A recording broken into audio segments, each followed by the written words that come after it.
HDFC bank under పర్ఫార్మెన్స్కి కారణం HDFC bank and HDFC NBFC merger అని చాలామంది అనలిస్టులు చెప్తున్నారు. వాళ్ళు చెప్పేది ఏంటంటే నెట్ ఇంట్రెస్ట్ మార్జిన్ తగ్గింది అని. అంటే బ్యాంక్స్ కొంత ఇంట్రెస్ట్కి ఫండ్స్ని తెచ్చుకొని అంతకంటే ఎక్కువ ఇంట్రెస్ట్కి లోన్స్ ఇస్తుంది. ఇదే బ్యాంక్స్లో మెయిన్ బిజినెస్. ఇందులో మార్జిన్ తగ్గింది అని అంటున్నారు. ఒకసారి ఈ గ్రాఫ్ని గమనించండి. హెచ్డిఎఫ్సి బ్యాంక్ హెచ్డిఎఫ్సి ఎన్బిఎఫ్సితో మెర్జర్ కాకముందు నెట్ ఇంట్రెస్ట్ మార్జిన్ 4.3గా ఉంది. కానీ మెర్జర్ అయిన తర్వాత 3.6కి పడిపోయింది. అంటే 70 బేసిస్ పాయింట్ తగ్గినట్టు కదా. కరెక్టే.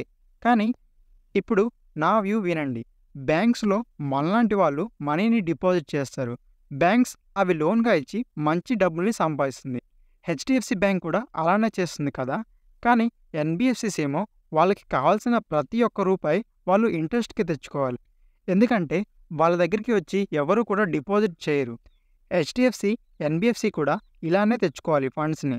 ఇప్పుడు చెప్పండి, హెచ్డిఎఫ్సి బ్యాంక్ అండ్ హెచ్డిఎఫ్సి ఎన్బిఎఫ్సితో మెర్జర్ అయినప్పుడు హెచ్డిఎఫ్సి ఎన్బిఎఫ్సి ఎక్కువకి ఇంట్రెస్ట్ తెచ్చుకుంటున్న ఫండ్స్ ఇంపాక్ట్ బ్యాంక్ మీద పడుతుంది కదా. కానీ ఇక్కడ చాలా తక్కువ ఇంపాక్ట్ పడింది. నేను అనుకున్నాను ఇంకా చాలా ఎక్కువ ఇంపాక్ట్ పడుతుందని. ఎందుకంటే హెచ్డిఎఫ్సి ఎన్బిఎఫ్సి చిన్న కంపెనీ ఏం కాదు, చాలా పెద్ద కంపెనీ.